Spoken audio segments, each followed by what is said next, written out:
What's growing on, gardeners? On today's 2-minute garden tip, I'm going to show you how to protect young transplants from pill bugs, cutworms, and other creepy crawling pests that love to kill our seedlings. Young transplants are very vulnerable to damage from things like pill bugs, cutworms, and other little tiny insects that crawl around in the soil because the stems are so very thin and tender, so little tiny insects in the soil can easily chew right through them. Now, there are many different ways we can do this with insecticides and dusts, but the most effective way by far is with physical barriers. And on this video, I'm going to show you a new method I developed that has been 100% effective. I've been working overtime installing drip irrigation to all of my garden beds, and as a result of installing all of this half-inch distribution tubing all over the place, I have all of these little cut sections that are left over, and these make the perfect protective collars for these young transplants. So I'm taking the leftover pieces of this distribution tubing and I'm cutting them to the length that I need,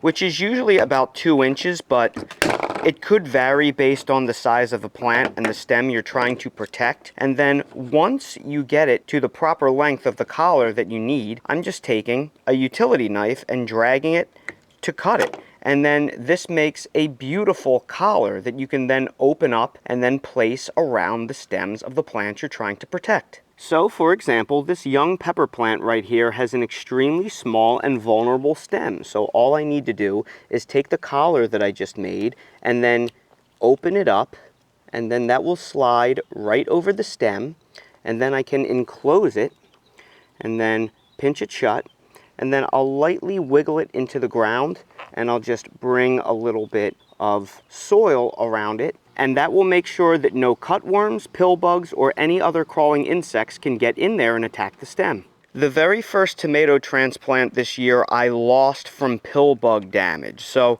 since I lost that transplant, I started instituting this collar method. And since I did, I have not lost a single plant.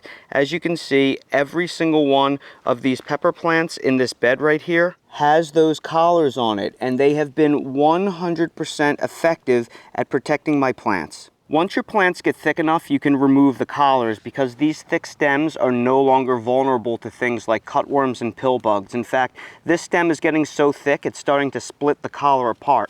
So I actually need to pull that off. It's done its job. And that is one fine looking tomato plant right there. That is no longer vulnerable to those insects. And I'm not just using this method on my tomatoes and peppers, I'm using this on my cucumbers as well. You can use this on all your transplants that are vulnerable. It could be basil, it could be eggplant, whatever. It works on everything. This tubing is UV resistant, so it's made to last for many years. So after you pull the collars off, you don't have to throw them away. You can save them for next year. You don't have to trash them. So this is a great way to take something that was going to be trash and actually use it for many years to come. If you're not sure where to get this irrigation item, I'll place a link down in the video description, but I'll also link to my drip irrigation playlist both above and down in the video description that will show you how to put drip irrigation in your garden beds. I highly advise you do that. It is one of the best things you will ever do, and you will save so much time and money on your irrigation bill. And that's today's 2-minute garden tip. If you're new to the channel, please consider subscribing and hitting the bell to receive new video notifications, and check out our Amazon storefront and spread shop in the video description for a list of the gardening products I use and awesome custom designed apparel and other gear. Your support is greatly appreciated.